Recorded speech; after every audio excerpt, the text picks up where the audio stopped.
स्वागत है आपका एकलव्य स्नातक पर। और आज की इस वीडियो में हम बात करेंगे बेसिक कंसेप्ट एंड आइडियाज़ की। जो हमारी यूनिट 1 चल रही थी उसका लास्ट चैप्टर है, चैप्टर नंबर 4, ठीक है।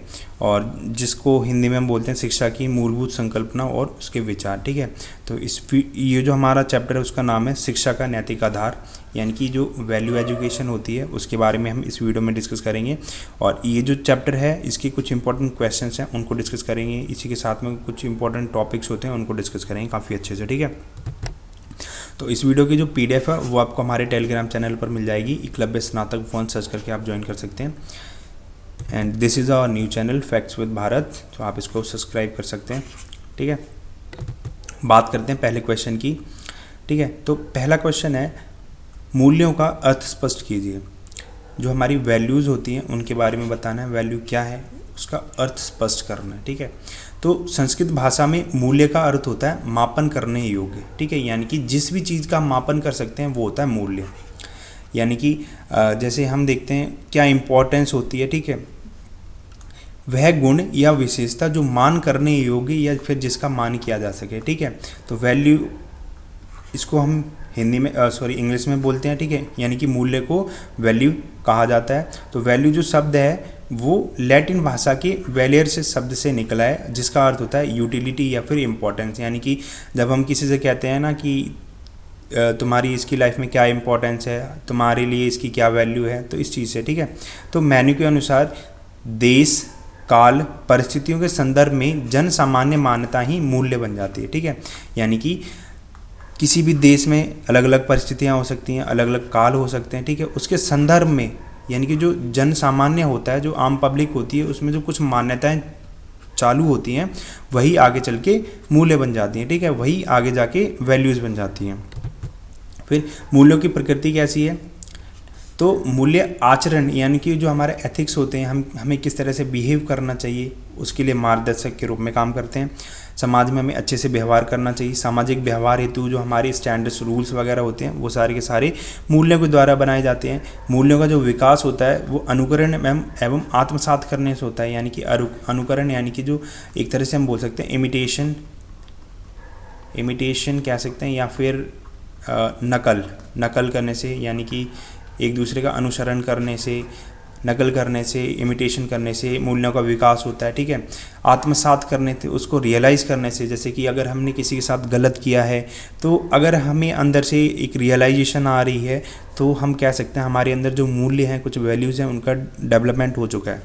इसी तरह से जो अनुकरण होता है उसे किस तरह से सीखते हैं। कोई छोटा बच्चा होता है, उसके परिवार में कोई अच्छा बिहेव कर रहा है किसी के साथ में, तो वो कोशिश करता है कि मैं उस चीज़ को कॉपी कर सकूं, ठीक है। उसके जो पापा हैं वो अपने पापा की, यानी कि जो बच्चे का जो ग्रैंडफादर है उसकी रिस्पेक्ट करते हैं, ठीक है। तो वो भी कोशिश करता है कि मैं भी अपने फादर की हेल्प कर सकूं, ठीक है, उनकी सेवा कर सकूं, ठीक है।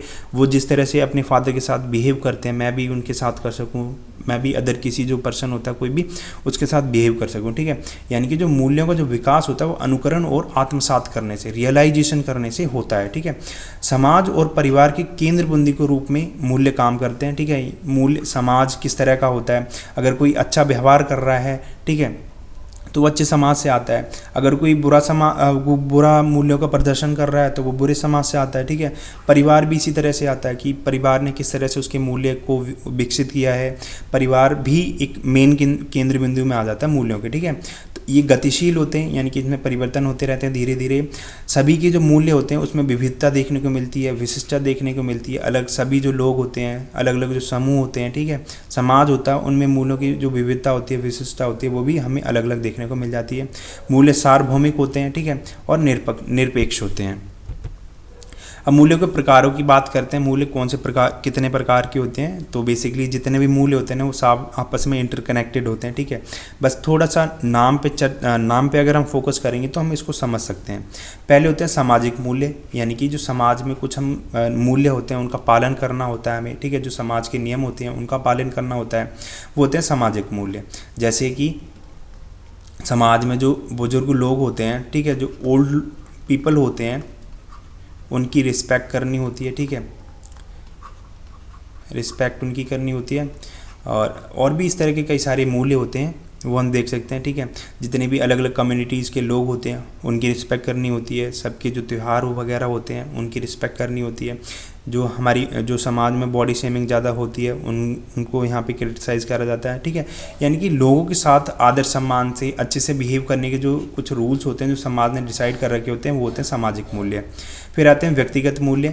ये किसी भी व्यक्ति के अपनी पर्सनल हो सकते हैं, ठीक है। उसके जो बेसिकली प्रिंसिपल्स होते हैं, मैं इन चीज़ों को ही फॉलो करूँगा, मैं झूठ नहीं बोलूँगा, मैं कभी सच नहीं बोलूँगा। तो कुछ के मूल्य जो होते हैं वो होते हैं व्यक्तिगत मूल्य, ठीक है। मैं कभी इस जगह पे नहीं जाऊंगा, मैं कभी किसी से बात नहीं करूंगा, इस तरह से, ठीक है। जब किसी की लड़ाई हो जाती है तो वो क्या कहता है, चाहे मैं मर जाऊं लेकिन मैं इससे बात नहीं करूंगा। तो वो उसके व्यक्तिगत मूल्य होते हैं, ठीक है। फिर संवैधानिक मूल्य ऐसे मूल्य होते हैं जो किसी देश में, ठीक है, उसका जो संविधान होता है, उसके राजा होते हैं, उसके द्वारा निर्देशित होते हैं, ठीक है। अब जैसे भारत में क्या है, संवैधानिक मूल्यों में हम क्या क्या देख सकते हैं, उसका जो हमारा जो देश है, उसका जो तिरंगा है, राष्ट्रगान है हमारा, जितने भी हमारे राष्ट्रीय चिन्ह उनका सम्मान करना है, ठीक है। लोगों के साथ भेदभाव नहीं करना है, ठीक है। समानता करनी है सबके साथ में, ठीक है। इस तरह के जो मूल्य होते हैं वो सारे के सारे संवैधानिक मूल्य होते हैं जो कि किसी देश के संविधान द्वारा दिए जाते हैं। फिर आते हैं आध्यात्मिक मूल्य, यानी कि जो ईश्वरीय जो स्पिरिचुअल वैल्यूज़ होती हैं, ठीक है, वो सारी की सारी आ जाती है। नैतिक मूल्य कुछ ऐसे मूल्य होते हैं जो कि हमारा जो पॉजिटिव एटीट्यूड होता है, पॉजिटिव बिहेवियर होता है लोगों के साथ में, उसको शो करते हैं। फिर मूल्यों के विकास में परिवार, विद्यालय, शिक्षक और समाज, इनकी क्या भूमिका होती है उसका विस्तार से वर्णन करना, ठीक है। तो अब हम परिवार की, विद्यालय में भी शिक्षक की और जो हमारा समाज होता है उसकी क्या भूमिका होती है उसके बारे में डिस्कस करेंगे। उससे पहले हम थोड़ा सा समझते हैं कि मूल्यों का जो विकास होता है वो किस तरह से होता है, ठीक है। तो जो मूल्यों का विकास होता है उसका अर्जन समाजीकरण की प्रक्रिया के द्वारा होता है। समाजीकरण की प्रक्रिया जो होती है वो एक ऐसा प्रोसेस होता है जिसमें जो बच्चा होता है या फिर जो कोई भी व्यक्ति होता है वो समाज के नियमों को सीखता है, ठीक है।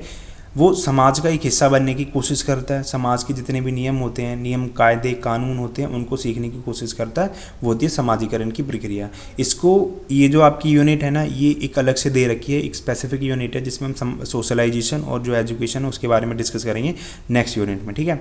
तो इसकी प्रक्रिया के द्वारा होता है। और जीवन में सामंजस्य के लिए मूल्य काफ़ी ज़्यादा अनिवार्य होते हैं, ठीक है। यानी कि जीवन में अगर हमें एडजस्टमेंट करना है तो उसके लिए वैल्यूज़ काफ़ी ज़्यादा इंपॉर्टेंट हो जाती हैं। तो मूल्यों का जो विकास होता है वो एक काफ़ी ज़्यादा जटिल प्रक्रिया होती है और निरंतर चलने वाली प्रक्रिया होती है। निरंतर यानी कि लगातार चलती रहती है। जटिल इस तरह से होती है कि अगर कोई भी बच्चा बुरा बिहेव कर रहा है तो अगर हम उसको बोल देंगे कि ऐसा बिहेव नहीं करना है तो वो उस चीज़ को फॉलो नहीं करेगा इतनी जल्दी से, ठीक है। वो मतलब अपने बिहेवियर में जल्दी से चेंजेस लेके नहीं आएगा। लेकिन हम उसके सामने एक ऐसी प्रेजेंटेशन दें, ठीक है, उसके सामने का उसके जो एटमॉस्फेयर है, उसका जो एनवायरनमेंट है उसमें परिवर्तन लेके आ जाएं, ठीक है, तो कहीं ना कहीं किसी हद तक उसमें थोड़े बहुत चेंजेस देखने को मिल सकते हैं। अब ऐसा तो नहीं है कि हम उसके परिवार, उसका जो एनवायरनमेंट है, ठीक है, उसके आसपास का जो वातावरण है उसको अचानक से बदल देंगे, ऐसा नहीं है। उसके वातावरण को बदलने के लिए भी एक हमें टाइम लगेगा। तो इसीलिए वो कॉम्प्लेक्स है, जटिल है, ठीक है, निरंतर है, वो चलती रहती है। अगर किसी भी व्यक्ति में आप देखते हो वो अच्छा है तो धीरे धीरे से वो बुरा बन जाता है। अगर वो बुरा है तो धीरे धीरे से अच्छा बनने की कोशिश करता है, ठीक है। तो मूल्यों का जो विकास होता है एक जटिल और एक निरंतर प्रक्रिया के द्वारा होता है। बालक के मूल्य विकास की जो पहली पाठशाला होती है वो उसका परिवार होता है, ठीक है। यानी कि जो परिवार होता है वो बच्चों में मूल्यों के विकास की पहली पाठशाला होती है। बच्चा सबसे पहले मूल्य होते हैं उनका बारे में अपने परिवार से ही सीखता है। बालक की जो पहली शिक्षिका होती है उसकी माता होती है, ठीक है। Mother is the first teacher of every child, ठीक है। तो बालकों में मूल्यों का विकास माता के द्वारा ही होता है, ठीक है। माँ ही बच्चे को अच्छा बनाती है, माँ ही बच्चे को बुरा बनाती है, ठीक है। बुरा कोई भी नहीं बनाती है, ठीक है। उसके आसपास को, बच्चे के जो आसपास का वातावरण होता है, बच्चा उससे नॉलेज को ज़्यादा एक्वायर करता है। उसके आसपास में जितने भी बिहेवियर लोग करते हैं बच्चा उनकी नकल करता है, ठीक है। तो अगर बच्चे को हम अच्छा पॉजिटिव एनवायरनमेंट देंगे तो बच्चा पॉजिटिव इंसान बनेगा, एक अच्छा इंसान बनेगा। अगर उसके आसपास का वातावरण नेगेटिव है तो वो एक बुरा इंसान बनेगा, ठीक है। तो मूल्यों का जो विकास होता है वो माता के द्वारा ही हो पाता है। अब हम बात करते हैं परिवार की, फैमिली की, ठीक है। जो हमारा समाज होता है, हमारा स्कूल होता है, हमारे जो टीचर्स होते हैं उनकी क्या भूमिका होती है वैल्यूज़ डेवलपमेंट में, ठीक है। तो जो परिवार होता है मूल्य विकास की प्रथम पाठशाला होती है, मैंने आपको बता चुका हूँ। मूल्यों का विकास सदस्यों द्वारा किया जाता है, यानी कि जितने भी फैमिली में मेंबर्स होते हैं उनके द्वारा मूल्यों का विकास किया जाता है। परिवार को उन मूल्यों का अनुसरण करना चाहिए जिन्हें वे बालक में विकसित करना चाहते हैं, ठीक है। अब एक ऑब्वियस सी बात है कि अगर हमें अपने में चेंजेस लेके आने हैं, अपने समाज में परिवर्तन लेके आना है, तो सबसे पहले उन परिवर्तनों को हमें अपने आप से फॉलो करना चाहिए। तो इसी तरह से महात्मा गांधी भी यही कहते थे कि जो भी चेंज आप अपने समाज में, अपने देश में लेके आना चाहते हैं ना, तो वो सबसे पहले आपको अपने अंदर करने पड़ेंगे।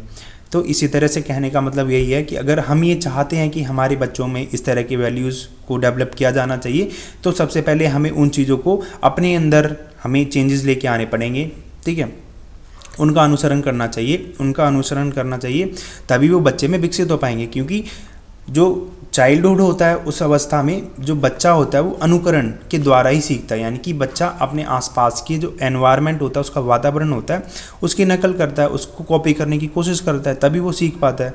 अगर हम अपने सभी परिवार के सदस्य होते हैं उनके साथ अच्छे से व्यवहार करेंगे, ठीक है, एक पॉजिटिव एनवायरनमेंट रखेंगे अपने फैमिली में, ठीक है, एक दूसरे की रिस्पेक्ट करेंगे, लड़ाई झगड़ा नहीं करेंगे, आपस में मीठी बोली बोलेंगे, तो बच्चा जो होगा वो उन सभी चीज़ों को ऑब्जर्व करेगा, ठीक है, उन्हीं चीज़ों को अपनी जो लाइफ होती है उसमें अप्लाई करने की कोशिश करेगा।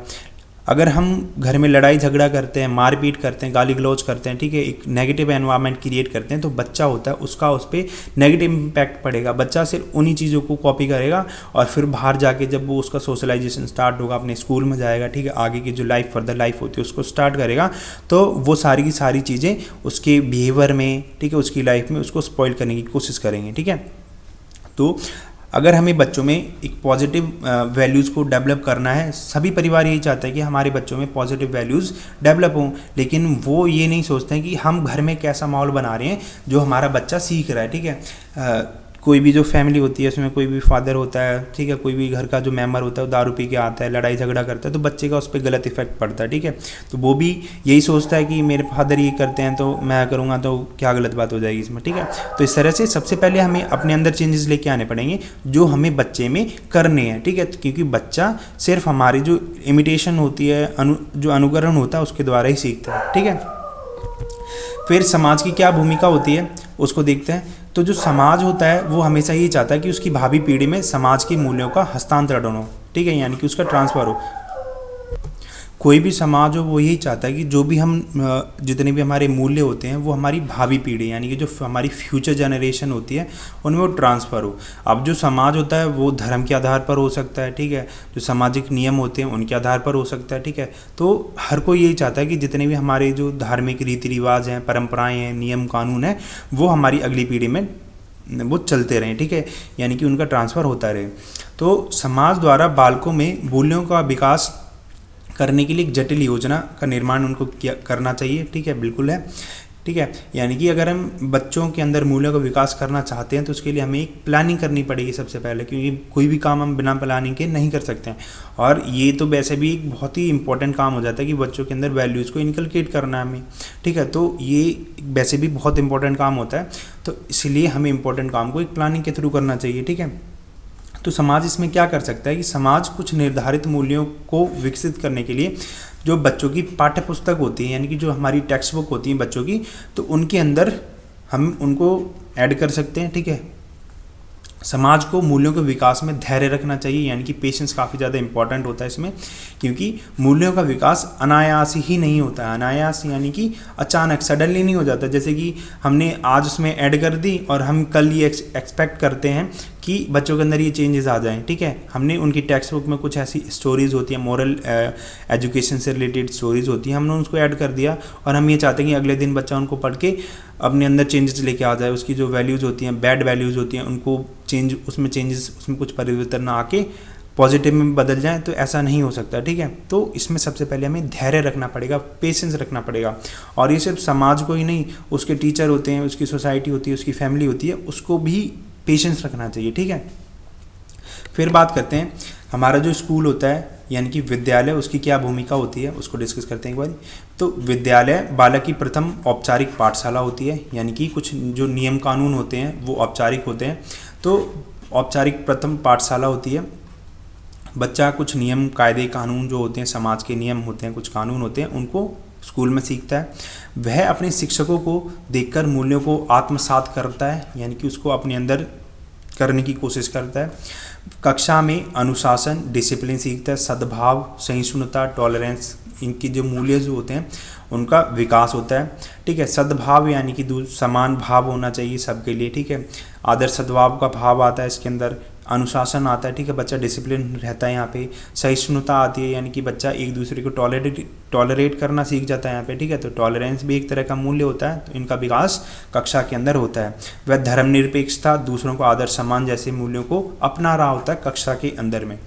धर्मनिरपेक्षता किस तरह से, क्योंकि अगर हम देखते हैं कक्षा में अलग अलग जाति, अलग अलग धर्म के लोग आते हैं। ठीक है, तो बच्चे के अंदर उन सभी का जितना कल्चर होता है, ठीक है, जो जो पॉजिटिव चीज़ें होती है, तो बच्चे जो होते हैं वो आपस में एक दूसरे से उनको ऐड ऑन करते रहते हैं। ठीक है, तो इससे क्या होता है, धर्मनिरपेक्षता से दूसरों को आदर सम्मान भी होता है। ठीक है, तो उनके जो धर्म होता है उसका सम्मान होता है, उनके जो रिचुअल्स होते हैं, ठीक है, उनकी जाति होती है, उनकी कास्ट होती है, ठीक है, उनकी जो क्लास होती है उनका सम्मान होता है। तो इस तरह के जो मूल्य होते हैं वो सारे के सारे विद्यालय के द्वारा उसमें डेवलप किए जाते हैं। फिर बात करते हैं शिक्षक, इसकी क्या भूमिका होती है। तो मूल्यों के विकास की जो जिम्मेदारी होती है वो प्रत्यक्ष रूप से शिक्षक को दी गई है समाज के द्वारा। ठीक है, तो शिक्षक भय धुरी है, यानी कि कैसा केंद्र बिंदु है जिसके चारों ओर बालक के मूल्यों का निर्माण चक्र घूमता रहता है। बिल्कुल ठीक है, क्योंकि जो शिक्षक होते हैं वो छात्रों के आदर्श होते हैं। अब कोई भी टीचर हो, अगर उससे गलती से भी कोई एक मिस्टेक हो जाती है, ठीक है, जैसे कि अगर मैं एग्जाम्पल के लिए बात करता हूँ कि 4 × 5 20 होता है, एग्जाम्पल के लिए मैं बता रहा हूँ। तो बच्चा अगर घर पे जाएगा, ठीक है, उसके जो मदर फादर होंगे वो बच्चे को ये बताएंगे 5 × 4 20 होता है। ठीक है, तो लेकिन जो बच्चा होगा वो मम्मी पापा को अपनी गलत बता देगा और बोलेगा कि 4 × 5 20 होता है, 5 × 4 20 नहीं होता है, क्योंकि मेरे टीचर ने मेरे को ये वाला बताया है।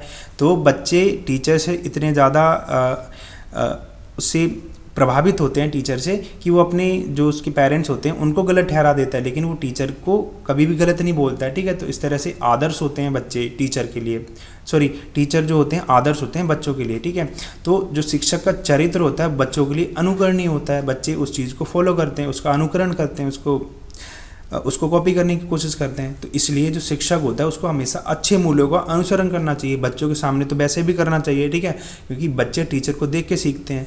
तो ये थी टीचर की भूमिका। और आज की इस वीडियो में बस इतना ही है, ठीक है, और नेक्स्ट वीडियो में हम मिलेंगे यूनिट 2 के साथ, जो कि है सोशलाइजेशन और एजुकेशन। ठीक है, तो इस वीडियो से रिलेटेड कोई भी कमेंट हो तो आप फिर पूछ सकते हैं। ठीक है, और इसकी जो PDF है वो आपके टेलीग्राम चैनल पर मिल जाएगी। Thank you.